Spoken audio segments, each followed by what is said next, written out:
Well, hello and welcome. First off, I want to thank your financial advisor for having you join this. Listen, I love Medicare. My name is Todd Morrissey, and I've been in the Medicare space for, well, I like to tell people since I have had hair. And as you can see, that has been a while, about 30 years. And listen, again, your financial advisor that is taking care of your wealth care is now giving you an opportunity to listen to some great information, and they want to now take care of your health care and your wealth care as well. So I do appreciate you taking some time. I think this is some valuable information that I do want to share with you as you are either approaching Medicare or maybe you're on Medicare right now and you just have some questions. I think this information is very valuable and really will help you make an informed decision. So, again, my name is Todd Morrissey, so I appreciate you all being here. And hopefully, again, this will be some valuable information to help you make an informed decision. So, let's jump right into it. This is a disclaimer. I do not work for CMS or the federal government Medicare. This is educational information in nature. And so hopefully, again, you'll get some great information out of it to make an informed decision. So let's jump into this. I'm sure a lot of you, as you're approaching Medicare, you find yourself in this type of quandary. You're looking at this as the Medicare maze, and you're not sure, well, what am I supposed to do? Are there just some decisions I need to make? And the answer is yes, there are some decisions you need to make, but hopefully by the end of this, you'll gain an understanding to make that decision a lot easier for you. So today, what we're going to do is we're going to cover some topics, the facts about Medicare, what are my options, what are some costs associated with it, and really what I find that a lot of people want to know is what are some important dates that I need to remember. So Medicare is really divided up into three parts. So when you think of Medicare, a lot of people associate it with just what they call original Medicare, which is Part A, which is the hospital insurance, and Part B, which is basically anything outside of the hospital, your doctors, your specialists. And then there also is Part D of Medicare, which is prescription drug coverage. I like to always just tell people, I think the federal government got this right when they associate prescription drugs with Part D of Medicare. People can understand that. So let's talk about who is eligible. But really, before I jump into that, I'd like to talk about, well, before I even consider what are my options, there is something that you do need to do, and that is you need to go out to, and down in the bottom right, we'll have a PDF, you can download this, but really what this is you need to set up a My Social Security account. So you need to go out to the Social Security, it's ssa.gov, and again, you'll have the ability to download this, and it will walk you through 4 simple steps to get an account set up with Social Security, because that is where you need to then apply for Medicare. And so, eligibility wise, anyone who is age 65, that is the magic age when somebody becomes Medicare eligible. Some people who have been on disability for 24 months, it's really 24 months, then that next month, you are eligible for Medicare. And anybody with end stage renal disease, that's permanent kidney failure. Now, again, if you are on ALS, there is no waiting period. You don't have to wait the 24 months. But also end stage renal disease, you are also eligible for Medicare. So there's a number of ways to apply. But another thing somebody might ask the question is, well, when should I apply? And it is important when you are looking at Medicare. as your primary healthcare coverage. Some of you might be working and you might say to yourself, well, I'm going to be working, so I don't need to enroll into Medicare now. I like my employer coverage. I'm going to stay on that.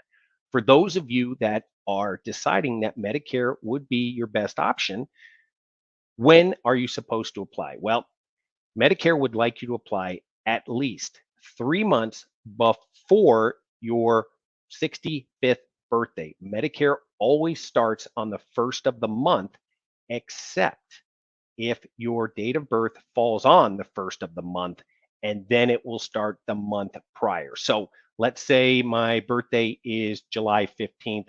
My Medicare will start on July 1st. If my birthday is on July 1st, my Medicare will start on June 1st. So you need to plan ahead, and the government wants you to make sure that you get all of your enrollment process done so they can get that set up for you, your Medicare to start on the first of the month.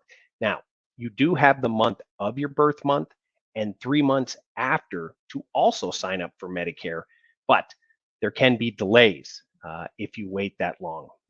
Procrastination sometimes can be a curse, if you will, as it pertains to enrolling in Medicare. So it is important to plan ahead and have all that taken care of. So that's talking about when. Now, where can I go? Well, you can go online. You've already created your Social Security account, so you can go out online, which I highly recommend. It does not take a long time to get enrolled into Medicare. If you go out online, there's some tutorials that'll walk you through. You also can pick up the phone and call. I would highly encourage you, if you choose that option, to do it later in the day where the call volumes are not as high. Or you can make an appointment to go down to your local Social Security office. In this day and age, I highly encourage you to call to make sure that you can get that appointment and that the Social Security office is open.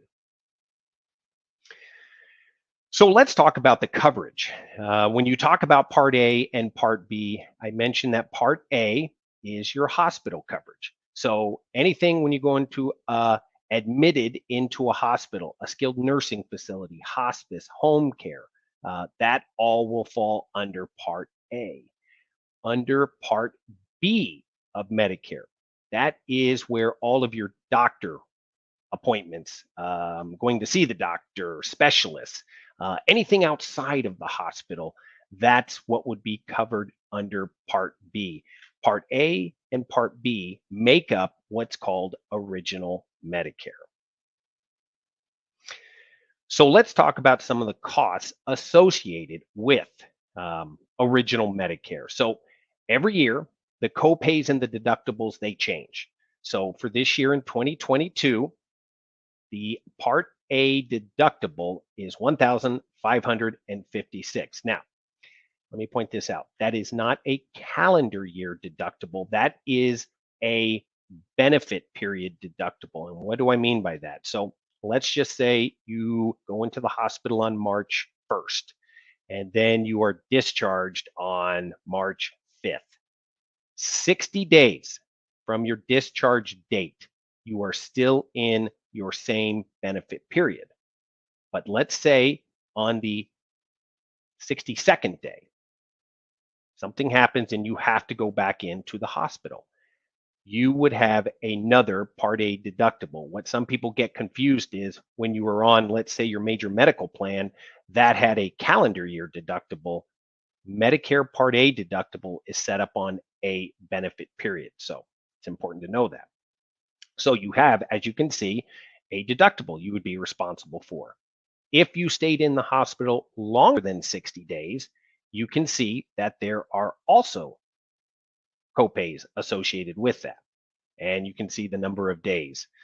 If you are in a hospital and then let's say the doctor sends you to a skilled nursing facility, the first 20 days, as long as you meet certain guidelines, you have to be in the hospital for 3 days and then transferred to a skilled nursing facility, and you are receiving skilled nursing care.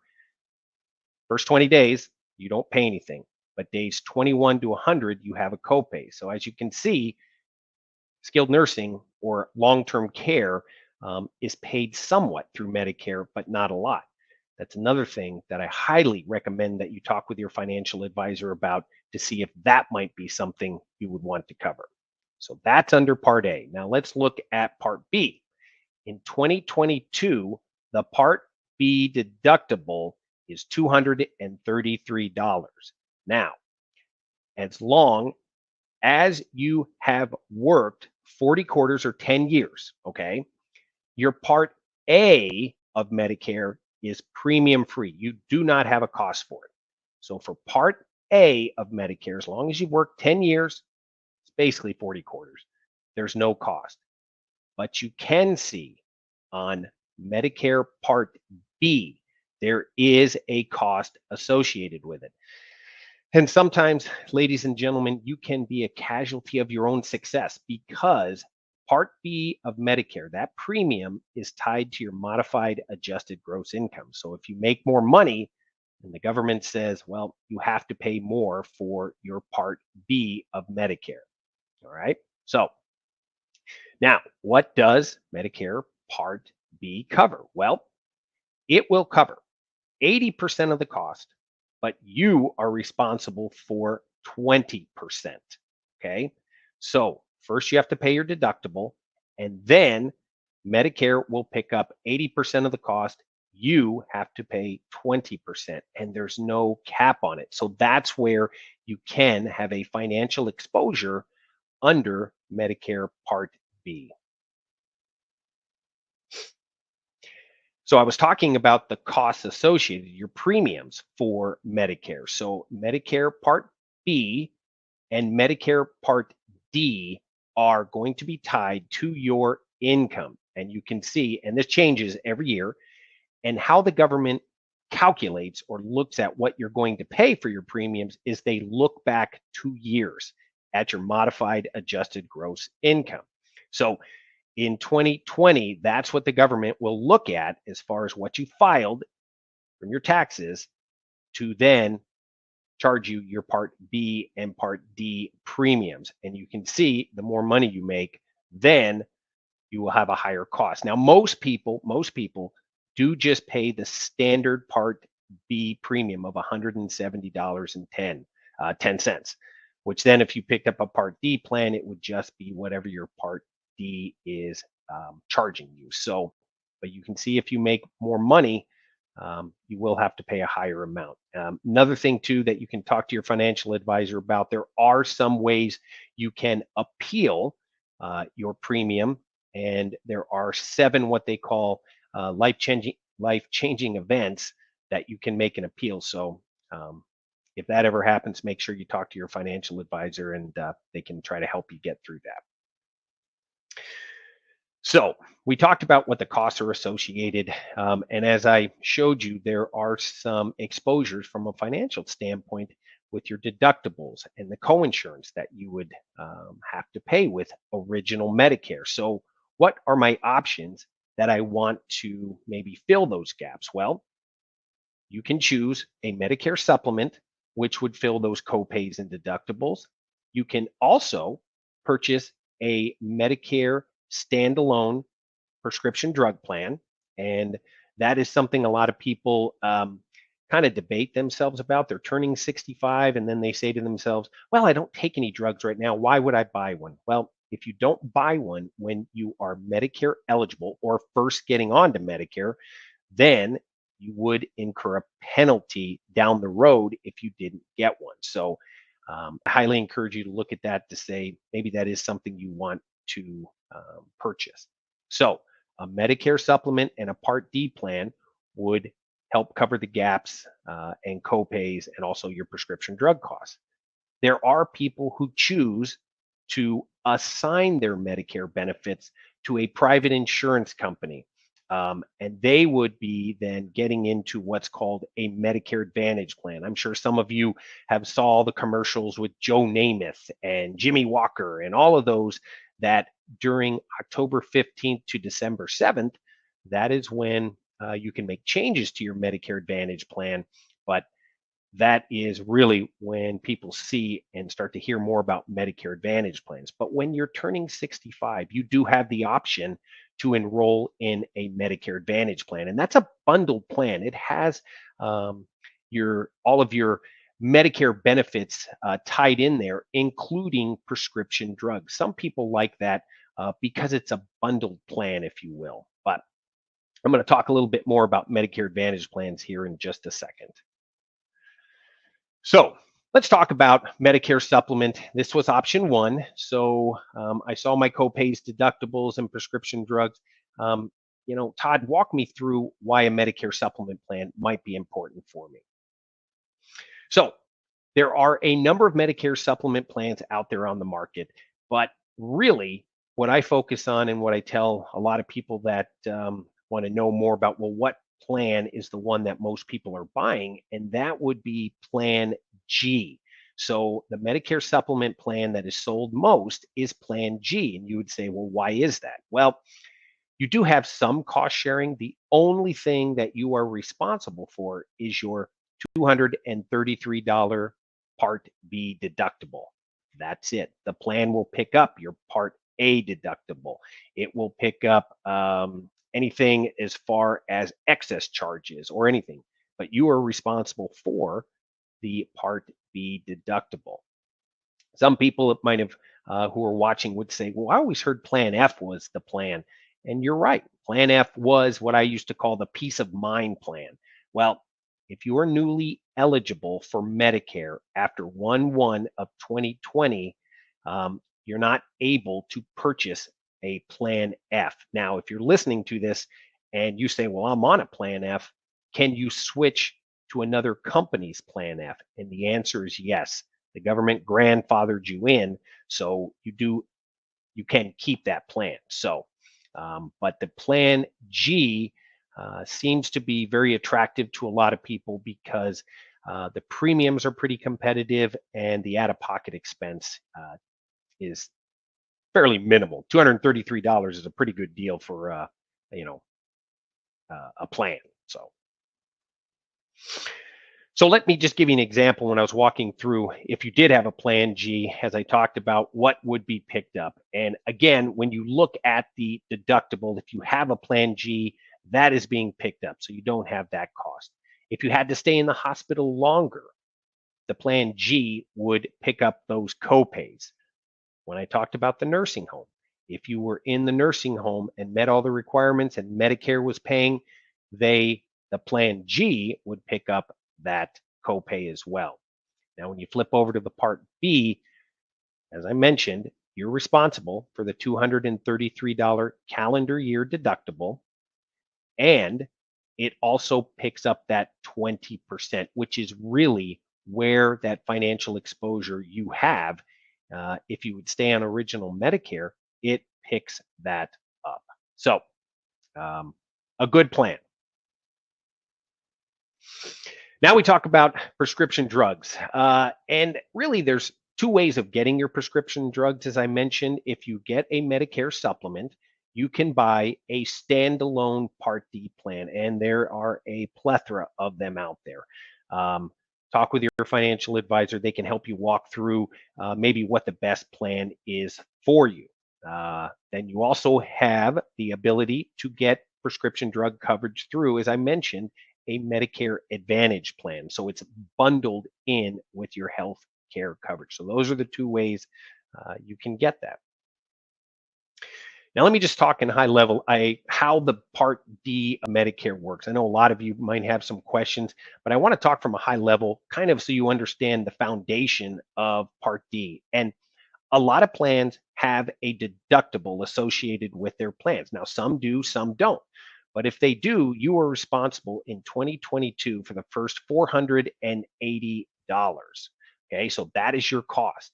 Now, once you've met that, once you're in basically paying from 480 up to 4,430, you're in what's called the initial coverage period. And that, for a lot of people, typically when you go to the pharmacy, you have a copay. And that is that initial coverage period. That's where you want to stay, because that has the lowest out of pocket to you, because you're just making a copay. Now, if you have spent at least $4,430 or over that, you are now what's called you're in the coverage gap, or people used to refer to it as the donut hole. Now your pricing kind of switches and you get charged from a co-insurance amount. So your costs go up. But you can see on there, 25% of the generic that you will be paying. And then there is some of where the plan is paying, but your costs do go up. And then hopefully none of you who are listening ever get into that catastrophic coverage. But once you exceed $7,500, you're in what's called the catastrophic phase. And then your pricing goes back down, or your cost sharing goes back down. But you can go out to Medicare.gov and you can review a lot of plans out there. You can see what's in your area. There's no shortage of prescription drug plans out there. And so you can usually find something from a formulary standpoint of all the drugs that you're taking, what would be the best plan for you. Okay. All right. So now let's talk about Medicare Advantage, because I know a lot of people in certain areas, you hear about Humana or United Healthcare, Aetna. You see those commercials from Jimmy Walker and Joe Namath. And really, a Medicare Advantage plan, when you sign up for one of those, what I like people to make sure they understand is you are joining a network. You're joining a network of hospitals. You're joining a network of doctors. You're joining a network of specialists. So when you are considering joining a Medicare Advantage plan, what I highly recommend is you make sure that your doctor, if you're seeing a specialist, the hospital that you want to go to, they are all part of the network of the plan that you are going to join. Now, really, the main difference, and I like to boil this down in a nutshell, the main difference between a Medicare supplement and a Medicare Advantage plan is, in a nutshell, it's pay me now or pay me later. Now, you might be saying, well, what does that mean? Well, with a Medicare supplement, you're making a monthly premium. So every month you're making a premium. We were talking about the plan G. So you're making a premium for your plan G when you go to the doctor or you go to the hospital. Really, you don't have any out-of-pocket expense. We talked about the Part B deductible, but that's really it. When you join a Medicare Advantage plan, when you go see a doctor, you will have a copay. If you were admitted into a hospital, you would have a copay. So when you think about it, you're making the Medicare supplement premium, so you're paying now, or a lot of Medicare Advantage plans, they have zero premium, so you're not making a monthly premium. But when you go to the doctor, that's when you're making the copay. So the two things I'll make sure that I want you to get out of this is, number one, make sure that your doctors and hospitals, they're part of the network, but also you will be making copays when you go see them. So sometimes for people, they're like, well, I'd rather budget and just have a Medicare supplement and I know what my medical cost is.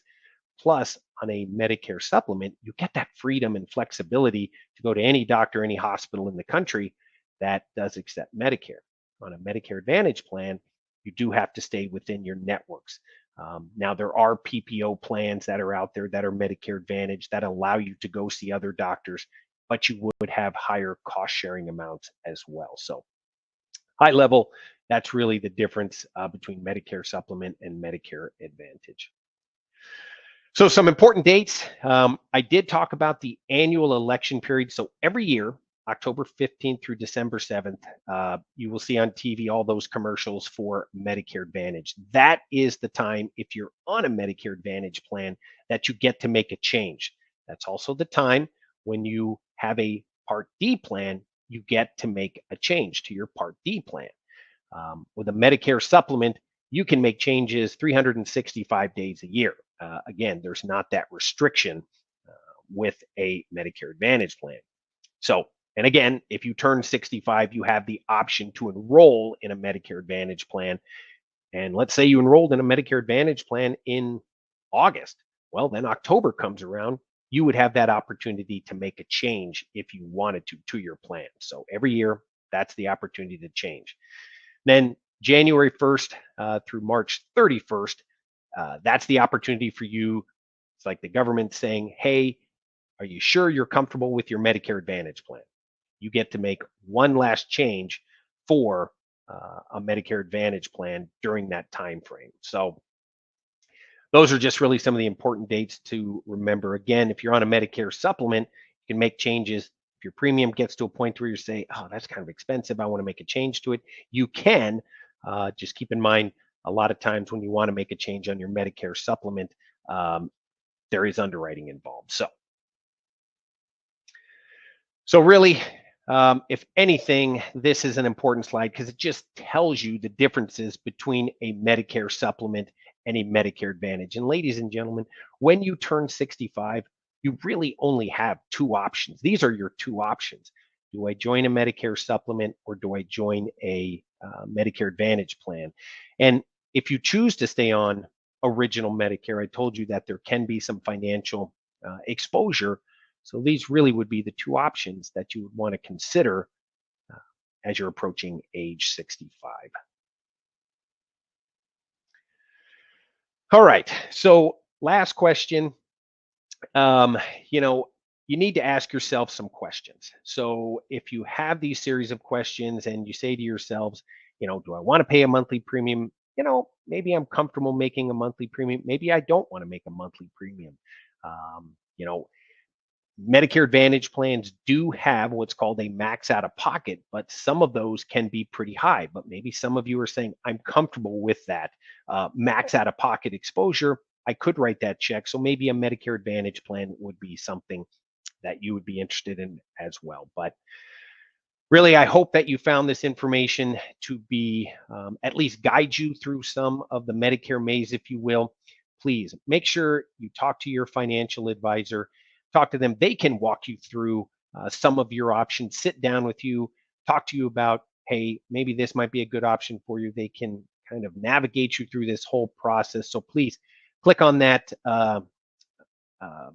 schedule an appointment button, sorry, down there, and then they can definitely walk you through that and help you guide you through the Medicare maze, if you will. So I want to thank you all for joining me. I appreciate it. I hope this information was valuable. And listen, take care of yourselves and thank you very much.